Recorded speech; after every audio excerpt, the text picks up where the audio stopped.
तो हाँ जी भाई जनता, welcome to Ashwamegh of JEE Main 2025। और इस 7वें दिन में हमने 12th के टॉपिक्स भी उठाना शुरू कर दिया है। आज हमारा जो टॉपिक है that is electric field. Electric field के सारे वेरिएशन जो है हम एक एक करके देखने वाले हैं और स्टार्ट करेंगे फ्रॉम द वेरी बिगिनिंग। क्या होता है इलेक्ट्रिक फील्ड, किस किस तरह से इलेक्ट्रिक फील्ड की कैलकुलेशन करते हैं, किन किन सिस्टम्स की वजह से करते हैं, चार्ज डिस्ट्रीब्यूशंस का क्या फर्क पड़ता है इलेक्ट्रिक फील्ड की कैलकुलेशन में, इन सारी बातों से हम शुरुआत करेंगे। तो बिल्कुल बेसिक सी बात से स्टार्ट करते हैं कि होता क्या इलेक्ट्रिक फील्ड। तो फर्स्ट ऑफ ऑल हम जानते हैं, बिल्कुल बेसिक सी बात कर रहे हैं कि अगर हमारे पास एक चार्ज पार्टिकल है, मान लो एक चार्ज पार्टिकल था प्लस क्यू, तो हम जानते हैं किसी भी एक चार्ज पार्टिकल के चारों तरफ क्या होता है कि वो एक रीजन बना लेता है। मतलब एक इस तरह का रीजन जहां पे अगर हम कोई दूसरा फील्ड रखते हैं, सपोज दैट दूसरा कोई चार्ज रखते हैं, suppose that plus Q not, तो अगर ये इससे कुछ डिस्टेंस पे रखा हुआ है तो कहीं ना कहीं एक्सपीरियंस करता है एक फोर्स जिसको हम कूलम फोर्स के नाम से भी जानते हैं, which is equals to F is equals to K Q not divided by suppose the distance R है तो आर स्क्वायर।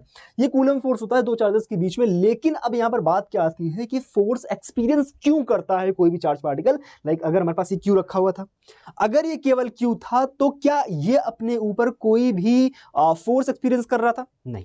लेकिन जब ये क्यू नॉट इसके पास ला करके रख दिया गया, वाइस वर्सा हम ये भी बोल सकते हैं क्यू नॉट अकेला कोई भी फोर्स एक्सपीरियंस नहीं कर रहा था, लेकिन जब इसके पास में क्यू ला करके रख दिया गया तो वहां पर वो फोर्स एक्सपीरियंस करने लग जाता है। इसका मतलब एक सिंगल चार्ज फोर्स एक्सपीरियंस नहीं कर सकता है, तो दूसरे चार्ज की प्रेजेंस में ही वो फोर्स क्यों एक्सपीरियंस करता है? क्योंकि दूसरा चार्ज अपने चारों तरफ एक फील्ड जनरेट कर रहा होता है, जिस फील्ड में आने पर, जैसे हम बात करें कि यहां पर वो जो फील्ड है वो दिखती तो बिल्कुल भी नहीं है। हम नहीं बोलते हैं कि यार इलेक्ट्रिक फील्ड है, सपोज ग्रेविटेशनल फील्ड भी सेम ही तरीके की चीज होती है, कुछ कुछ उसके जो रेशियोज होते हैं, उसके जो प्रोपोर्शंस होते हैं वो भी ऑलमोस्ट सिमिलर होते हैं इलेक्ट्रिक फील्ड के। तो हम क्या बात बोलते हैं कि यहाँ पर जो इलेक्ट्रिक फील्ड है वो विजिबल नहीं होती, बट कहीं ना कहीं किसी भी एक चार्ज पार्टिकल के चारों तरफ होती है। जैसे बचपन में हम पेन को रब करते थे, फिर छोटे छोटे कागज के टुकड़े उठाते थे, क्यों? क्योंकि चारों तरफ जो एक इलेक्ट्रिक फील्ड है वो कहीं ना कहीं जनरेट हो जाती थी वाइल रबिंग, मतलब चार्ज ट्रांसफर होता था, तो उसकी वजह से कहीं ना कहीं इलेक्ट्रिक फील्ड जनरेट होती थी। और वो इलेक्ट्रिक फील्ड जो होती है विजिबल नहीं होती है, लेकिन उसका हम एक्सपीरियंस कर सकते हैं। किसी भी चार्ज को पास में रखेंगे तो उस पर फोर्स एक्सपीरियंस करेगा।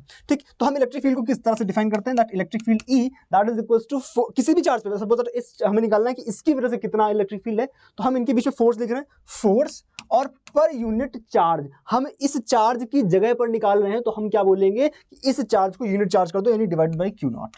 तो ये है इलेक्ट्रिक फील्ड का बेसिक एक्सप्रेशन। अगर वेक्टर फॉर्म में लिखना चाहे तो यहां पर हम वेक्टर लगा सकते हैं, यानी जो डायरेक्शन फोर्स की होगी वही हमारी इलेक्ट्रिक फील्ड की होगी। अच्छा, एक चीज और, ये एक्सप्रेशन लिखा हुआ है E is equals to F upon Q, क्या हम यहां से लिख सकते हैं F is equals to Q not E, F is equals to Q not E, क्या ये लिख सकते हैं? अच्छा, अगर मैं आपसे एक सवाल पूछूं, बहुत बेसिक सा, मतलब कहीं ना कहीं आप अगर इस क्लास में पढ़ रहे हो, आप इस क्लास में आए हो, तो इलेक्ट्रिक फील्ड के बारे में आपने पहले भी सुना होगा, आपने पहले भी एक्सप्रेशंस देखे होंगे, आपने किताबों में देखे होंगे, अपने टीचर्स सुने होंगे। लेकिन यहाँ पर एक छोटा सा सवाल मैं आपसे करना चाहता हूँ कि इन दोनों एक्सप्रेशंस में से कौन सा एक्सप्रेशन जो है वो ज्यादा बेसिक है? E is equals to F upon Q, ये ज्यादा बेसिक एक्सप्रेशन है, या F is equals to Q not E? आप बोलोगे सर हम यहां से यहां पर जाते हैं, हम यहां से यहां पर जाते हैं, तो this is the basic expression, उसके बाद में ये उसका डेरिवेटिव है, तो ये बेसिक हो गया, ये उसका डेरिवेटिव हो गया एक तरह से। बट वास्तविकता में देखा जाए तो इन दोनों स्टेटमेंट्स का मैथमेटिकली तो कोई खास अंतर नहीं दिख रहा है, मैथमेटिकली तो दोनों सेम ही लिखे हुए, बट जरा फिजिकल सिग्निफिकेंस समझने की कोशिश करना। ये जो एक्सप्रेशन है वो ये बोल रहा है कि there was some force, because of that force there is a electric field E. Simple, force की वजह से आई इलेक्ट्रिक फील्ड। ठीक, इसमें फोर्स जो था वो पहले से था, उसकी वजह से इलेक्ट्रिक फील्ड आई है। इस एक्सप्रेशन को जरा ध्यान से देखो, ये एक्सप्रेशन क्या बोलना चाह रहा है कि यहां पर इलेक्ट्रिक फील्ड ऑलरेडी थी, उस इलेक्ट्रिक फील्ड की वजह से यहां पर फोर्स आया है, यानी इलेक्ट्रिक फील्ड की वजह से फोर्स आया है, इलेक्ट्रिक फील्ड की वजह से फोर्स आया। अब इन दोनों चीजों को जरा तोड़ के समझने की कोशिश करो कि अगर एक चार्ज रखा हुआ है तो वो अपने चारों तरफ फील्ड जनरेट करता है, सिंपल सी बात है, और उस फील्ड में आने पर दूसरा कोई चार्ज एक फोर्स एक्सपीरियंस करता है, ये भी बात समझ आती है। इसका मतलब ये है force is the derivative of electric field, मतलब जो प्राइमरी है वो हमारा इलेक्ट्रिक फील्ड है, मतलब पहले इलेक्ट्रिक फील्ड है, देन हम सेकेंडरी जाते हैं फोर्स पे। अब यहां वही चीज है कि यहां अगर इलेक्ट्रिक फील्ड नहीं होगा तो फोर्स कैसे आएगा? तो ये ज्यादा बेसिक एक्सप्रेशन है, हालांकि पहले हम इसको पढ़ते हैं, लेकिन वास्तविकता में देखा जाए तो F is equals to Q not E या Q E is the basic expression, क्योंकि हम बोलते हैं इलेक्ट्रिक फील्ड की वजह से फोर्स आया है, ना कि फोर्स की वजह से इलेक्ट्रिक फील्ड। ऐसा नहीं कि पहले फोर्स था बाद में इलेक्ट्रिक फील्ड है, नहीं, चार्ज अगर है तो इलेक्ट्रिक फील्ड है, और उस इलेक्ट्रिक फील्ड में अगर दूसरा चार्ज आ रहा है तो उस पर फोर्स लग रहा है। दिस इज वाई ये एक बेसिक एक्सप्रेशन है। अच्छा साहब, अब एक बात हमें समझ आती है कि दोनों के बीच में अगर ये फोर्स लग रहा है तो हम लिख सकते हैं कि जो एक चार्ज था Q, उसकी वजह से जनरेट होने वाला इलेक्ट्रिक फील्ड कितना होगा, E is equals to formula कहता है F अपॉन Q नॉट करेंगे तो Q नॉट मर जाएगा, क्या बचेगा KQ divided by R square. तो this is the electric field, this is the electric field due to a point charge. ये क्या है, electric field due to point charge, electric field due to point charge, electric field due to point charge. Clear है, clear है तक? अच्छा, तो हमें एक बात समझ आई कि electric field due to point charge क्या आता है, electric field due to point charge आता है E इज इक्वल्स टू लिख लेते हैं E is equals to KQ divided by R square. और एक बात हम जानते हैं कि इलेक्ट्रिक फील्ड की जो डायरेक्शन होती है वो वही होती है, जिससे सपोज अगर हम पॉजिटिव चार्ज के लिए बात करें तो इलेक्ट्रिक फील्ड जो है वो आउटवर्ड होगा, पॉजिटिव चार्ज के लिए इलेक्ट्रिक फील्ड आउटवर्ड होगा, इस तरह से, है ना, इस तरह से आउटवर्ड होगा, और नेगेटिव चार्ज के लिए इनवर्ट्स होगा, इस तरह से, नेगेटिव चार्ज के लिए इनवर्ट्स होगा। बहुत बात, कोई बात नहीं, यहाँ तक बात समझ आती है? अच्छा साहब, ठीक है। अच्छा, अब क्या है कि ये तो आया, एक चार्ज रखा हुआ था, उसकी वजह से हमने बोला कि यार ये इलेक्ट्रिक फील्ड है। सपोज दैट हमसे बोल दिया गया फॉर एग्जांपल कि हमारे पास एक कॉन्टिन्यूअस चार्ज डिस्ट्रीब्यूशन है, what we have a continuous charge distribution like a rod और लाइक अ रिंग, ठीक है। तो उस कॉन्टिन्यूअस चार्ज, सपोज लिख लेते हैं इसको continuous charge distribution, continuous charge distribution, charge distribution, charge distribution, charge distribution, continuous charge distribution, ठीक ना। इस कॉन्टिन्यूअस चार्ज डिस्ट्रीब्यूशन के तीन फॉर्म होते हैं basically, lambda, sigma and rho. Lambda is a linear charge density, sigma is a surface charge density and rho is a volume charge density, and lambda is equals to Q by L, sigma is equals to Q by A and rho is equals to Q by V. These are the three charge densities. Different हमारे पास dimensions पे depend करता है कि किस type की dimension है। अगर वो 1D है तो वहां पर लैम्डा आ जाएगा, 2D है तो सिग्मा आ जाएगा, 3D है तो रो आ जाएगा। Simple. Suppose that we have a rod, simple. अब वो किसी भी तरह से रॉड हो सकती है। सपोज दैट इस तरह से एक रॉड रखी हुई है, इस तरह से एक रॉड रखी हुई है, ठीक।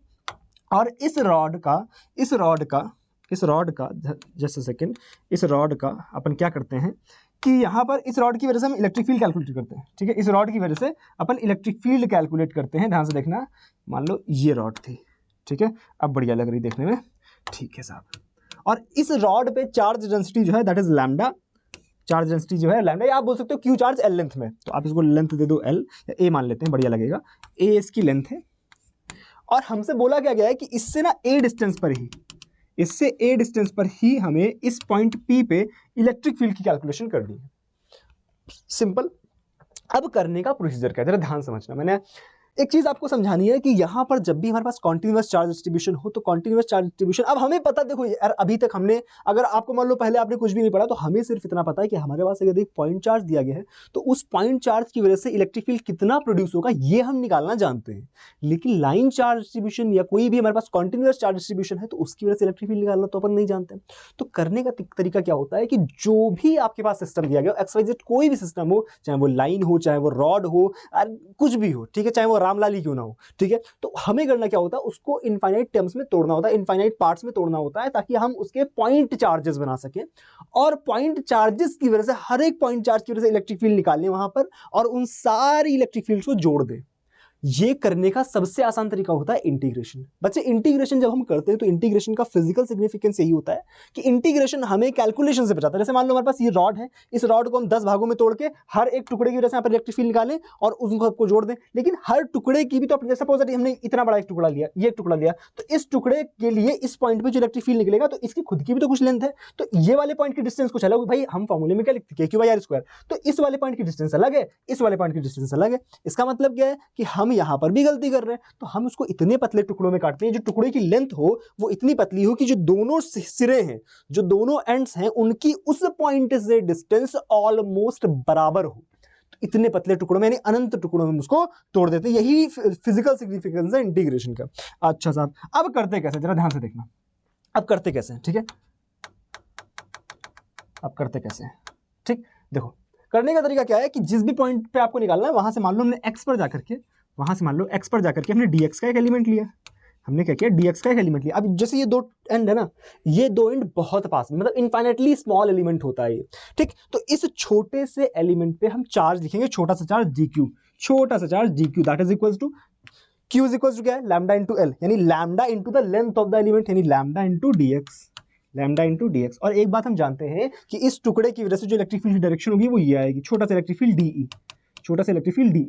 सिंपल। तो इस छोटे से इलेक्ट्रिक फील्ड DE को हम क्या लिख सकते हैं, फॉर्मूला क्या है, KQ बाई आर स्क्वायर, यानी K DQ divided by distance क्या है यहाँ से यहाँ तक x, K DQ by x square. Simple. DQ की वैल्यू उठा करके डालो, क्या जाएगा, क्या जाएगा, DE that is equals to K lambda DX divided by x square. Correct. ये आया छोटा सा इलेक्ट्रिक फील्ड, इसको मैं नेक्स्ट पेज पे लिख लेता हूं, DE that is equals to K lambda DX divided by x square. अब ये छोटा सा इलेक्ट्रिक फील्ड है, ये क्या है, ये छोटा सा इलेक्ट्रिक फील्ड है इस पर्टिकुलर जो एलिमेंट है उसकी वजह से, लेकिन हमें पूरे की वजह से निकालना, तो हम क्या करेंगे, इस तरह से हर एक छोटे छोटे टुकड़े की वजह से सेम इलेक्ट्रिक फील्ड निकालेंगे और उसको जोड़ देंगे। जोड़ने का सिंपल तरीका होता है इंटीग्रेशन, यानी अब हम करेंगे इस रॉड के लिए पूरा इंटीग्रेशन, यानी हम उस रॉड के लिए यहां पर पहले तो इंटीग्रेशन लगा देते हैं। फर्स्ट ऑफ ऑल ये क्या हो गया, इंटीग्रेशन टोटल इलेक्ट्रिक फील्ड हो गया। अब क्या है, अब सबसे बड़ी बात आती है लिमिट्स की, कि कहां से कहां तक की लिमिट्स रखनी है। अब सबसे बड़ी बात कि हम जो इंटीग्रेशन करते हैं, भाई हमें जो इलेक्ट्रिक फील्ड चाहिए वो इस रॉड की वजह से चाहिए, तो रॉड स्टार्ट कहां से हो रही है, यहां से, और खत्म कहां पे हो रही है, इस जगह पे। इसका मतलब क्या है, इस रॉड की लेंथ तक ही हम इंटीग्रेशन कर सकते हैं। अब हमने x कहां से लिया है, x हमने इस पॉइंट से लिया है, तो अगर हम बात करें तो रॉड शुरू कहां से हो रही है, जब x की वैल्यू क्या है a, जब x की वैल्यू a है तब रॉड शुरू हो रही है, जब x की वैल्यू 2a है तब रॉड खत्म हो रही है, यानी लिमिट कहां से कहां तक, a से लेकर के 2a तक। सिंपल।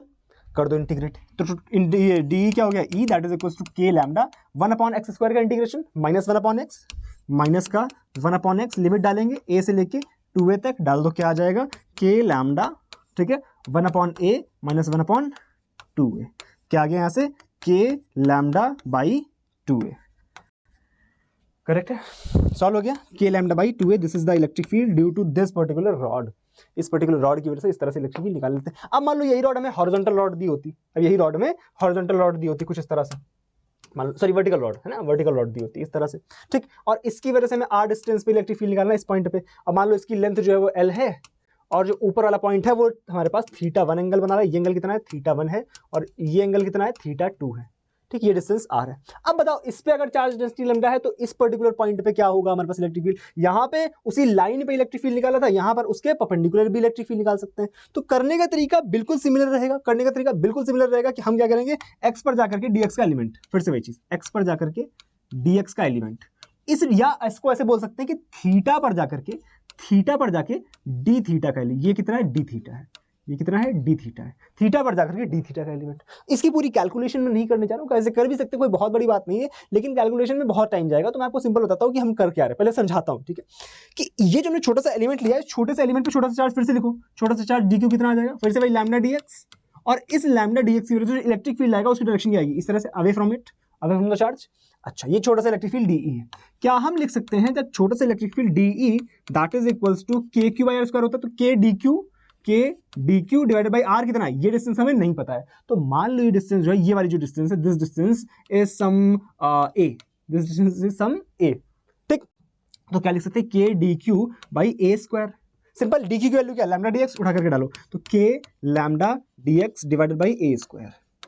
अब a भी वेरिएबल है और x भी वेरिएबल है, क्योंकि a हमारे पास ये डिस्टेंस, जैसे जैसे आप ऊपर जाओगे a बढ़ेगा, और x तो अलग है ही, क्योंकि जैसे जैसे आप ऊपर जाओगे x भी बढ़ेगा। तो हम चाहते हैं दोनों में एक ही रिलेशन ढूंढ लें। तो हम इस ट्राइंगल को देखें, अगर इस ट्राइंगल को देखें, अगर ये थीटा, ये हमारे पास थीटा है, ये हमारे पास x है, ये r है और ये a है, ठीक, तो हम लिख सकते हैं यहां से कि हमारे पास, देखो हमें वास्तविकता में ना हमें क्वेश्चन में x दिया होगा, क्यों कि वो तो हम एलिमेंट की डिस्टेंस ले रहे हैं, और ना हमें a दिया होगा क्योंकि वो तो हर एलिमेंट से अलग होगी, हमें दिया क्या होगा r, तो हम x और r, x को r के टर्म्स में और a को भी r के टर्म्स में चेंज कर लेते हैं। तो हम लिख सकते हैं यहां से कि tan theta that is equals to x बाई r, तो x की वैल्यू यहां से कितनी आ गई, x की वैल्यू हो गई r tan थीटा, तो हम यहां से dx की वैल्यू भी निकाल सकते हैं, dx की वैल्यू कितनी आ जाएगी, dx की वैल्यू आ जाएगी r tan थीटा का integration sorry differentiation sec square theta into theta का हो गया d थीटा।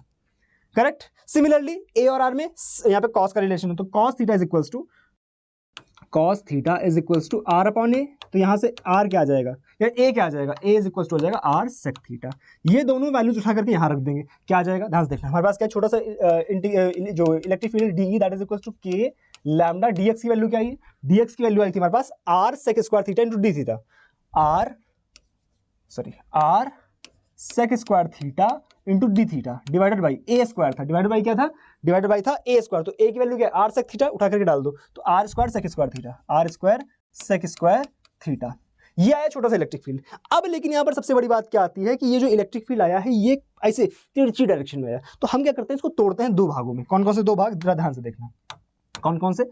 एक तो हम तोड़ते हैं इसको हॉरिजॉन्टली, तो हमने बोल दिया ई हॉरिजॉन्टल है ये, और एक तोड़ते हैं इसको वर्टिकली, तो ई वर्टिकल है। ध्यान से देखो, अगर ये थीटा था, अगर ये थीटा था तो ये भी थीटा होगा, तो ये क्या आ जाएगा, ये आ जाएगा हमारे पास D E cos theta, DE cos theta, DE cos theta, और ये क्या आ जाएगा, डीई साइन थीटा। करेक्ट है, डीई साइन थीटा, यानी ई हॉरिजॉन्टल जो है that is all D E cos thetas का इंटीग्रेशन, और ईवी क्या है, जो वर्टिकल है वो क्या है, ऑल डीई साइन थीटास का इंटीग्रेशन। तो यहां से हम वर्टिकल और हॉरिजॉन्टल इलेक्ट्रिक फील्ड निकाल सकते हैं। तो हमारे पास ई हॉरिजॉन्टल क्या आ जाएगा, दैट इज हॉरिजॉन्टल वाला क्या था, हॉरिजॉन्टल वाला था कॉस थीटा, है ना, हॉरिजॉन्टल वाला था कॉस थीटा, तो DE cos theta, DE cos theta, और डी की वैल्यू अगर हम डालेंगे तो क्या आ जाएगा, डी की वैल्यू हम डालेंगे, यहाँ से कुछ कट रहा है, एक आर से एक आर कट गया, सेक स्क्वायर थीटा से सेक स्क्वायर थीटा कट गया, क्या आ गया, K lambda by R into cos theta D theta. Theta की लिमिट कहाँ से कहाँ तक, थीटा की लिमिट कहाँ से कहाँ तक, ध्यान से देखना, थीटा ऊपर जा रहा है मैक्सिमम थीटा 1 तक, और नीचे जा रहा है माइनस थीटा 2 तक, है ना, क्योंकि ये लाइन पे ऊपर जाएंगे तो थीटा 1, नीचे जाएंगे तो माइनस हो जाएगा, क्योंकि उल्टी डायरेक्शन में जा रहा है, तो माइनस थीटा 2 क्या आ जाएगा, माइनस थीटा 2 से थीटा 1 तक। सॉल्व कर दो, क्या आ गया, K lambda by R, cos theta का इंटीग्रेशन, कॉस थीटा का इंटीग्रेशन साइन थीटा की लिमिट रखेंगे तो क्या जाएगा, साइन थीटा 1 और minus minus plus sine theta 2। ये आ गया हमारे पास हॉरिजॉन्टल इलेक्ट्रिक फील्ड।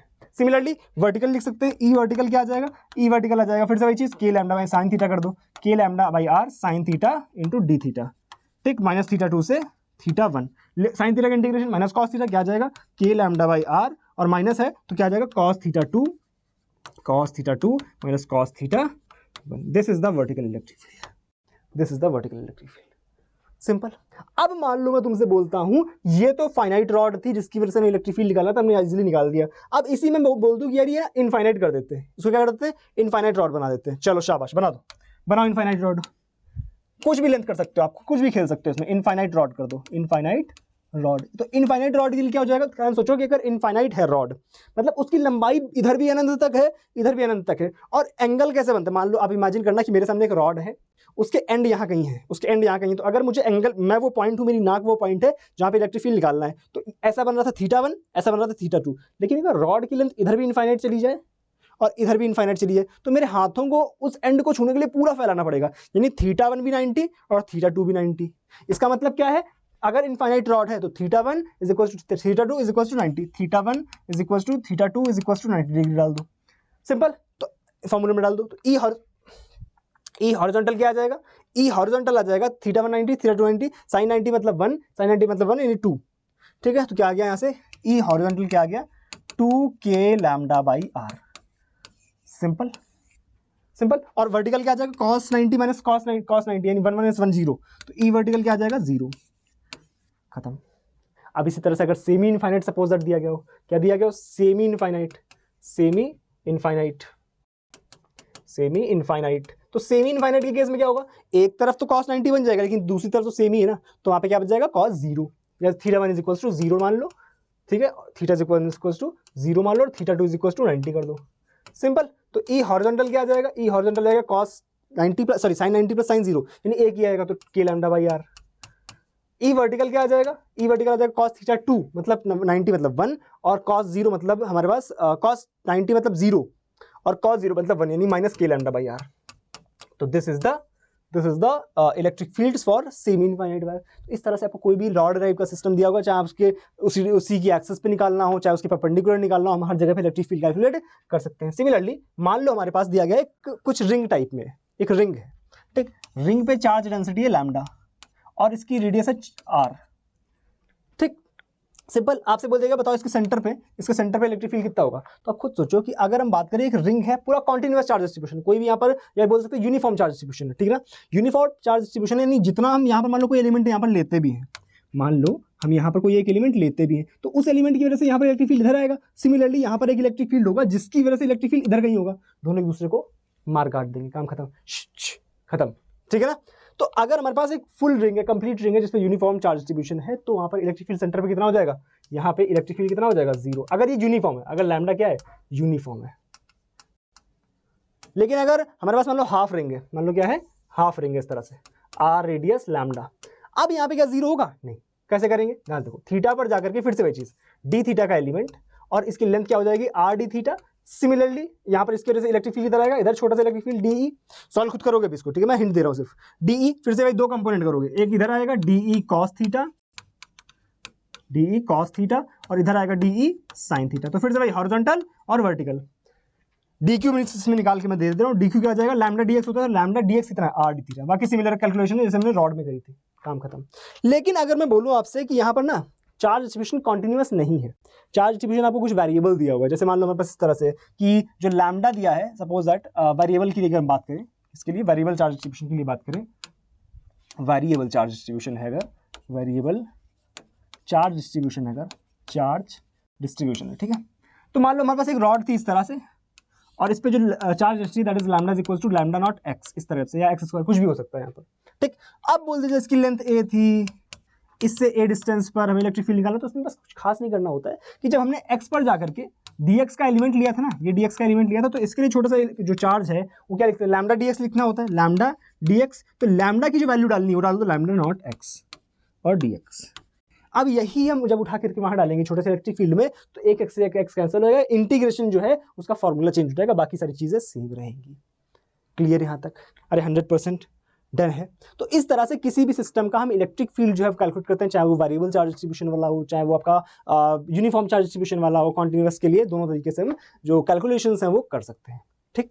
अच्छा, अब क्या है यहाँ पर कि हमारे पास और भी कई तरह के सवाल बन सकते हैं जहाँ पर इलेक्ट्रिक फील्ड की कैलकुलेशन, मैं कुछ सवालों से आपको समझाता हूँ, कुछ जेईई मेन की पीवाईक्यू से आपको समझाता हूँ। जैसे मान लो हमारे पास एक सवाल है कि two charges Q and 3Q are separated by distance r in air at distance x from the charge, the resultant electric field is zero. अब यहाँ पे बोला जा रहा है कि दो चार्जेस है, एक हमारे पास है ये, एक है ये है Q, ये है 3Q। अब बोल क्या रहा है इनके बीच की डिस्टेंस क्या है, r है। अब चार्ज Q से x डिस्टेंस पर, चार्ज Q से x डिस्टेंस पर एक पॉइंट है जिसपे इलेक्ट्रिक फील्ड की वैल्यू जीरो है, तो हमें x की वैल्यू बतानी है। अब ध्यान सोचो, ये भी पॉजिटिव है, ये भी पॉजिटिव, पॉजिटिव के हमेशा अवे, तो इसके लिए भी अवे, तो हमें दोनों इलेक्ट्रिक फील्ड लिख करके दोनों को माइनस करके बराबर कर देना है। ये मान लो E1 है, ये मान लो E2 है, हमें क्या कर देना है, E1 is equal to E2 कर देना है। E1 कितना है पहले की वजह से, यानी KQ by x square, KQ by x square that is equal to दूसरा क्या है 3Q है, तो 3KQ बाई डिस्टेंस कितनी है, ये डिस्टेंस कितनी, ये x थी, पूरी r थी, तो बची कितनी, r माइनस एक्स का होल स्क्वायर। क्लियर? KQ ने KQ को मार दिया। अब दोनों साइड स्क्वायर रूट ले लो, दोनों साइड स्क्वायर रूट ले लेंगे तो क्या आ जाएगा, 1/x that is equals to √3 divided by r minus x. Cross multiply करो, क्या आ जाएगा, क्या आ जाएगा यहाँ से, r minus x that is equals to √3x, उधर जाएगा तो √x कॉमन ले लो, क्या बचेगा 1 + √3 that is equals to r, तो यहाँ से x क्या आ जाएगा, r/1 + √3। तो ये उस तरह का पॉइंट है, ये r/1 + √3 को, यह option r/1 + √3, C option correct है। इसका मतलब ये इस तरह का सवाल है जहां पर हमें इक्विलिब्रियम पॉइंट दे दिया गया, इसको इक्विलिब्रियम पॉइंट भी बोलते हैं, कि जहां पर हमारे पास कोई भी आप पॉइंट देख लो, ऐसा पॉइंट जिस पे कोई भी इलेक्ट्रिक फील्ड ना हो, उसको बोलते हैं इक्विलिब्रियम पॉइंट। तो इक्विलिब्रियम पॉइंट के भी सवाल इस पे पूछे जा सकते हैं। अच्छा साहब, अगला क्या है, the electric field due to a short electric dipole. अब क्या होता है, जैसे डाइपोल है, डाइपोल क्या होता है हमारे पास कि एक इस तरह का सिस्टम होता है जिसमें दो चार्जेस होते हैं, एक क्या होता है -q और दूसरा क्या होता है +q, है ना, दोनों शॉर्ट डिस्टेंस d पे मान लो रखे हैं, तो डाइपोल मूवमेंट की डायरेक्शन होती है। अब डाइपोल की वजह से जब भी इलेक्ट्रिक फील्ड की बात आती है, तो वहां पर इलेक्ट्रिक फील्ड का फॉर्मूला क्या होता है, दो पॉइंट्स होते हैं, ठीक है, दो पॉइंट्स होते हैं, एक हमारा एक्सियल पॉइंट, ठीक, और एक होता है हमारा परपेंडिकुलर बाइसेक्टर वाला पॉइंट। तो एक्सियल, इसको बोलते हैं एक्सियल, यानी उसी के एक्सेस पर है, ये परपेंडिकुलर बाइसेक्टर, इसको बोलते हैं परपेंडिकुलर बाइसेक्टर, ठीक। इन पे अगर हमें इलेक्ट्रिक फील्ड निकालना हो तो एक्सियल वाले पे क्या आ जाएगा, ई एक्सियल क्या आता है, ई एक्सियल जो आता है वो आता है 2kp बाई r क्यूब, और इस वाले परपेंडिकुलर वाले पे क्या आता है, ई परपेंडिकुलर क्या आता है kp by r cube. But कोई भी हो आपका डाइपोल की वजह से जो इलेक्ट्रिक फील्ड है that is proportional to 1/r cube, यानी इलेक्ट्रिक फील्ड जो होगा वो 1/r क्यूब के ही प्रोपोर्शनल होगा, यानी हमारे पास ये वाला ऑप्शन करेक्ट हो जाएगा। ठीक है ना, हमें इलेक्ट्रिक फील्ड ही बोलना था ना, हाँ, इक्विटेबल वाइज, तो ये हमारा डाइपोल हो गया, ठीक। अच्छा, graphical variation of electric field due to uniformly charged insulating solid sphere of radius r। जब भी हम बात कर रहे हैं स्फीयर की, तो हमारे पास मान लो ये नॉन यूनिफॉर्म स्फीयर, इन पे अलग से लेक्चर आएगा। मैंने इस सेशन में सिर्फ और सिर्फ मुझे इलेक्ट्रिक फील्ड के बेसिक्स बताने थे, तो मैंने यहाँ पर थोड़े से PYQs ऐसे भी डाल दिए जहाँ पर हमारे कुछ अच्छे सवाल भी हैं। तो इनके रिलेटेड टॉपिक और भी आगे आने वाले हैं। जैसे मैंने आपको, अगर आप लिस्ट देखोगे तो वहाँ पर आपको मिल जाएगा स्फीयर्स आने वाला है, आपको कंडक्टर्स आने वाले हैं। तो वहाँ पर आपको ये चीज़ें और डिटेल में समझाऊंगा, मैं बहुत इत्मीनान से समझाऊंगा, ठीक है। तो मान लो इसकी रेडियस अगर r थी, इस पे पूरे पे चार्ज q था, इस पे पूरे पे चार्ज q था इस तरह से, तो हमें पता है कि इसकी वजह से जो अंदर इलेक्ट्रिक फील्ड होता है वो डायरेक्टली प्रोपोर्शनल टू r होता है। ये मैं समझाऊंगा और अच्छे से समझाऊंगा, ठीक है। और बाहर जो होता है वो 1/r के बराबर होता है। तो अगर इसका ग्राफ बनाने को बोल दिया जाए तो ग्राफ कैसे बनता है, ग्राफ कैसे बनता है, E इधर r टक टक टक टक इधर जैसे जाता है और यहाँ पर ऐसे बन जाता है, बस इस तरह से इसका ग्राफ बनता है। तो ये हालांकि और डिटेल में अपन पढ़ेंगे जो आने वाले सेशंस होने वाले हैं उसमें, ठीक है। इस क्लास में मैंने आपको इलेक्ट्रिक फील्ड के बेसिक्स समझाने की कोशिश करी। अगर बात समझ आ रही है तो वीडियो को लाइक कर देना और कमेंट करके जरूर बता देना सारी चीजें क्लियर हो गई है। चलो, चैनल पहली बार है सब्सक्राइब कर लेना और नोटिफिकेशन बेल पर दबाना बिल्कुल मत भूलना। चलो, तो मिलते हैं नेक्स्ट सेशन में, तब तक के लिए thank you so much, bye bye.